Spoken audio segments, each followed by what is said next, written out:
பெண்கள் தொடர்பான பிரச்சனைகள். ஸோ நெறைய பெண்கள் என்கிட்ட கேட்குற விஷயம் என்னன்னா, இர்ரெகுலர் பீரியட்ஸ் இந்த மாதிரி இருக்கக்கூடியது. ஏன்னா நெறைய தாய்மார்கள் என்கிட்ட கேட்கக்கூடிய விஷயம் இதுதான்.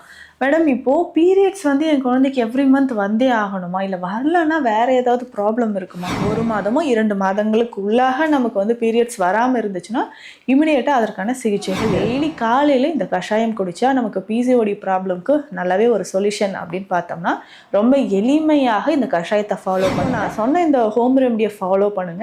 இதை தாண்டி உங்களுக்கு பெண்களுக்கு இந்த பிசிஓடி தொடர்பாகவோ இல்லை இர்ரெகுலர் பீரியட்ஸ் இருந்தா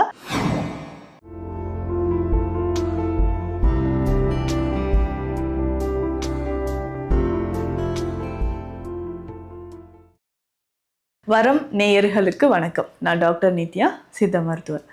பெண்கள் தொடர்பான பிரச்சனைகள். ஸோ நிறைய பெண்கள் என்கிட்ட கேட்குற விஷயம் என்னென்னா, இர்ரெகுலர் பீரியட்ஸ் இருக்குது. மேம் என் குழந்தைக்கு வந்து 10 இயர்ஸில் ஏஜ் அட்டன் பண்ணிட்டா. ஸோ 12 இயர்ஸ் 13 இயர்ஸ் வரைக்கும் ஒன்றும் கண்டுக்கலாம். அதுக்கப்புறம் எவ்ரி மந்த் பீரியட்ஸ் வந்து கரெக்டாக வரல. ஸோ இந்த மாதிரி இருக்கக்கூடியது. ஏன்னா நிறைய தாய்மார்கள் என்கிட்ட கேட்கக்கூடிய விஷயம் இதுதான். மேடம் இப்போது பீரியட்ஸ் வந்து என் குழந்தைக்கு எவ்ரி மந்த் வந்தே ஆகணுமா? இல்லை வரலன்னா வேறு ஏதாவது ப்ராப்ளம் இருக்குமா? அப்படின்ட்டு கிட்டத்தட்ட ஒரு 16, 17 வயது வரைக்கும் பீரியட்ஸ் வந்து ரெகுலராக வரணுன்றது கிடையாது. ஸோ குழந்தைகளை பொறுத்த வரைக்கும் சரியாக க்ரோத் ஆகாமல் இருக்கும். ஸோ ஓவுலேஷன் அப்படின்றது கரெக்டாக இருக்காது. ஸோ ஹார்மோன்ஸ் வந்து நமக்கு ஏற்றத்தாழ்வாக இருக்கும்போது நமக்கு ஸோ ரெகுலராக ஒரு 28 டேஸ் 30 டேஸ் சைக்கிள் அப்படின்றது எதிர்பார்க்க முடியாது. ஸோ அதற்கப்புறம் வயது ஒரு 18 இயர்ஸ் கிராஸ் பண்ணியும் நமக்கு வந்து பீரியட்ஸ் இர்ரெகுலராக இருந்துச்சுன்னா நிச்சயமாக அதில் ஏதோ ப்ராப்ளம் இருக்குன்னு தெரிஞ்சு அதற்கான நேச்சுரல் மெடிசன்ஸ் நம்ம எடுத்தால் போதும், சித்த மருந்துகள் எடுத்தால் போதும். இதை கூட நம்ம சில உணவுகளை வந்து நான் எல்லா குழந்தைகளுக்குமே சொல்வேன். ஸோ பேரண்ட்ஸ் கிட்ட வந்து சொல்லுவாம்மா, இந்த உணவை வந்து அடிக்கடி குழந்தைகளுக்கு கொடுங்க. இல்லை ஏஜ் ஒரு 18 இயர்ஸ்க்கு மேலே இருக்கிறீங்க அப்படின்னா இந்த உணவில் எல்லாம் அதிகமான கவனம் செலுத்துங்க அப்படின்னு சொல்லுவோம். பேசிக்காகவே நம்ம உடலில் ஈஸ்ட்ரோஜன் ரொம்ப ரொம்ப முக்கியம். ஸோ ஈஸ்ட்ரோஜன் லெவல் நம்ம பாடியில் ஹார்மோன் லெவல் குறையும் பொழுது தான் இந்த பீரியட்ஸ், அதாவது மாதவிடாய் தொடர்பான பிரச்சனைகள் நிறைய ஏற்படுதுன்னு சொல்லலாம்.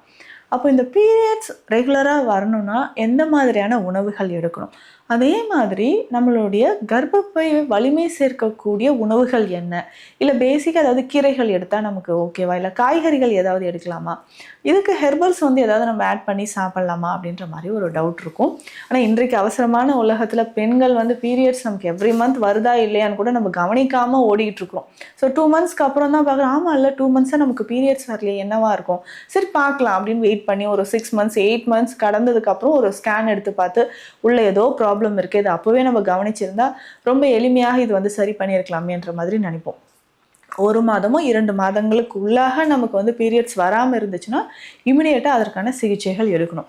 உணவு முறைகளை பொறுத்த வரைக்கும் ஃபஸ்ட்டு நம்ம வந்து கீரை வகைகள் பார்க்கலாம். எந்த கீரை வகைகள் எடுத்தால் நமக்கு மாதவிடாய் பிரச்சனை ஏற்படாமல் இருக்கும், இல்லை நமக்கு வந்து அடிக்கடி இந்த இர்ரெகுலர் பீரியட்ஸ் இருக்குது, ரொம்ப நாள் தள்ளி தள்ளி போகுது அப்படின்னா நம்மளுடைய யுட்ரஸை ஸ்ட்ரென்தன், அதாவது யுட்ரஸை வலிமைப்படுத்தக்கூடிய கீரை வகைகள் எது எடுக்கலாம்? இதில் முக்கியமாக பார்த்தோம்னா வெந்தயக்கீரை சொல்லலாம்.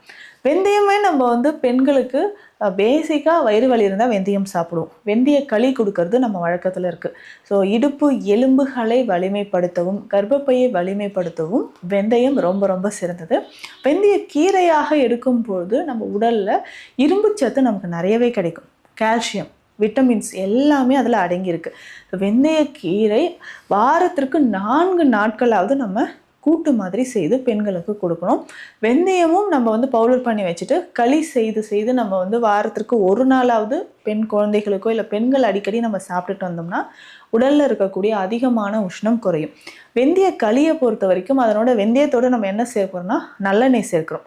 நல்லெண்ணெய் நம்ம உடலில் இருக்கக்கூடிய உஷ்ணத்தை குறைக்கவும் கர்ப்பப்பையை வலிமை சேர்க்கவும் கூடியது. அதனால் நல்லெண்ணெயில் சமைத்த உணவுகளோ இல்லை அடிக்கடி நம்ம நல்லெண்ணெய் பயன்படுத்திட்டு வரும்போது அதிகமான பலன் தருதுன்னு சொல்லலாம்.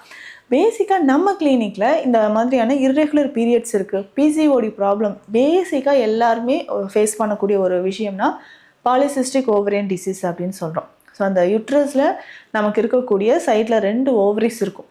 ஓவரீஸில் நமக்கு ஏதாவது நீர்க்கட்டிகள் மாதிரி சினப்பை நீர்க்கட்டிகள் அப்படின்னு சொல்கிறோம்.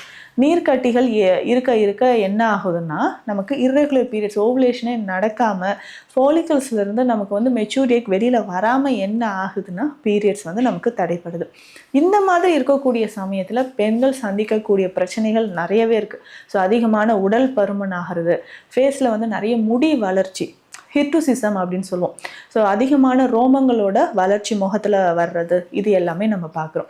இதுக்கு பேசிக்காக பிசிஓடி ப்ராப்ளம் இருந்ததுன்னா நம்ம வீட்டில் என்ன பயன்படுத்தலாம் அப்படின்னா, ஸோ அதிகமான எண்ணெய் பொருட்களோ இல்லை நான்வெஜ்ல அசைவ உணவுகளை முக்கியமாக நம்ம சிக்கன் எடுக்கிறதையும் அவாய்ட் பண்ணிக்கணும்.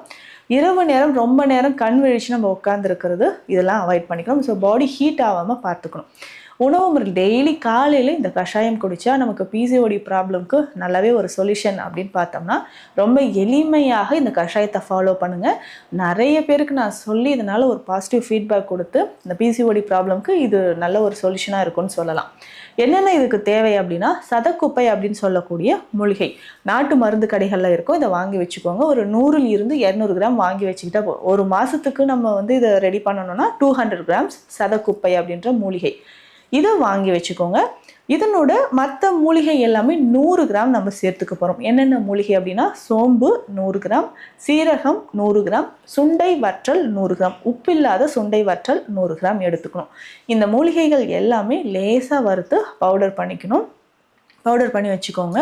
இது 1 ஸ்பூன் எடுத்து 2 கிளாஸ் தண்ணீரில் போட்டு நல்லா பாயில் பண்ணணும். 1 கிளாஸ் வர வரைக்கும் இதை அப்படியே வச்சுருந்துட்டு ஃபில்டர் பண்ணிக்கணும். இதனோட ஒரு சின்ன துண்டு கருப்பட்டி சேர்த்துக்கோங்க. வெல்லம்லாம் சேர்க்க வேணாம், கருப்பட்டி தான் சேர்க்கணும். கருப்பட்டி சேர்க்கும் பொழுது தான் யூட்ரஸில் இருக்கக்கூடிய கழிவுகள் வெளியேறும், ஹார்மோன் இம்பேலன்ஸ் க்யூர் ஆகும். நிறைய பேர் அனிமியா அப்படின்னு சொல்லக்கூடிய ரத்த சோகையும் இருக்கும், அதுவுமே க்யூர் ஆகும். ஸோ ஒரு சின்ன துண்டு அளவு கருப்பட்டி இதில் சேர்த்து நல்லா பாயில் பண்ணி ஃபில்டர் பண்ணி டெய்லி காலையில் எம்டி ஸ்டொமக்கில் 1 கிளாஸ் அளவுக்கு இதை குடிச்சிக்கிட்டே வரணும். ஸோ இதை தொடர்ந்து நம்ம குடிச்சிட்டே வரும்போது இர்ரெகுலர் பீரியட் இது வந்து எந்த வயதில் இருக்கக்கூடியவங்களும் குடிக்கலாம். டீனேஜில் இருக்கக்கூடிய குழந்தைகளாக இருந்தாலும், ஸோ அடல்ட்ஸாக இருந்தாலும், மெனோபாஸ் டைமில் இருக்கக்கூடிய பெண்கள், டிஸ்மெனோரியா அப்படின்னு சொல்கிறோம், பெரும்பாடு அப்படின்னு சித்த மருத்துவத்தில் சொல்லுவோம். பீரியட்ஸ் டைமில் அதிகமான பேக் பெயின் இருக்கிறது, மசில் கிராம்ஸ் இருக்கிறது, அதையெல்லாமே சரி பண்ணுறதுக்கும் இதை நம்ம குடிக்கலாம். ஸோ தினமுமே இதை குடிச்சிட்டு வாங்க. இதை தாண்டி நம்மளோட கிளினிக்கில் ஸ்பெஷல் மெடிசன்ஸ் நிறைய கொடுக்குறோம். அதாவது குமரி கஷாயம் அப்படின்ற ஒரு மெடிசன் கொடுக்குறோம். குமரி கஷாயம் அப்படின்னு சொல்கிறது ஸ்பெஷலாக பெண்களுக்காகவே செய்து நம்ம கொடுக்கக்கூடிய மெடிசன்ஸ். யூட்ரஸில் ஃபைப்ராய்டு இருந்தாலும் சரி, அதுக்கப்புறம் நாளடைவில் நமக்கு வந்து இர்ரெகுலர் பீரியட்ஸ், ஒயிட் டிஸ்சார்ஜ் இருக்குது அப்படின்னா அதற்கு ரொம்ப சிறந்ததாக இந்த குமரி கஷாயம் இருக்கும். இதில் என்னென்ன மூலிகைகள் இருக்குன்னா, மூலிகைகளை பாவனை செய்து நம்ம கொடுக்குறோம். இதில் அசோக மரப்பட்டை இருக்குது, நாவல் பட்டை, கொன்றை பட்டை, இந்த பட்டைகள் எல்லாமே எடுத்து வெள்ளை கரிசலாங்கண்ணி சாறில் பாவனை செய்து தான் நம்ம கொடுத்துட்ருக்கோம். எக்ஸலண்ட்டான ஒரு மெடிசன். ஏன்னா பல வருஷமாக யூட்ரஸை ரிமூவ் பண்ணணும் அப்படின்னு நிறைய பேர் சொல்லுவாங்க. ஃபைப்ராய்டு யூட்ரஸ் இருக்குது, இதை ரிமூவ் பண்ணி தான் ஆகணும், சர்ஜரி பண்ணணும். இந்த மாதிரி நிலைமையில் வந்தும் இந்த மெடிசன்ஸ் எடுத்து நிறைய பெண்கள் க்யூர் ஆகிருக்காங்க. அதே மாதிரி குழந்தையின்மை பிரச்சனைக்கும் நம்ம ஸ்பெஷல் ட்ரீட்மெண்ட் கொடுக்குறோம். அதற்குமே இந்த குமரி கஷாயம் அப்படின்ற நம்மளுடைய மெடிசன் ரொம்ப எக்ஸலண்ட்டான ஒரு ரிசல்ட் கொடுக்குதுன்னு சொல்லலாம். ஸோ இப்போ நான் சொன்ன இந்த ஹோம் ரெமடியை ஃபாலோ பண்ணுங்கள். இதை தாண்டி உங்களுக்கு பெண்களுக்கு இந்த பிசிஓடி தொடர்பாகவோ இல்லை இர்ரெகுலர் பீரியட்ஸ் இருந்தால் கீழே இருக்கக்கூடிய நம்பருக்கு நீங்கள் காண்டாக்ட் பண்ணி ஆலோசனை பெறலாம். இந்த பதிவு உங்களுக்கு பயனுள்ளதாக இருக்கும்னு நம்புகிறேன். மீண்டும் அடுத்த பதிவில் சந்திக்கலாம். நன்றி.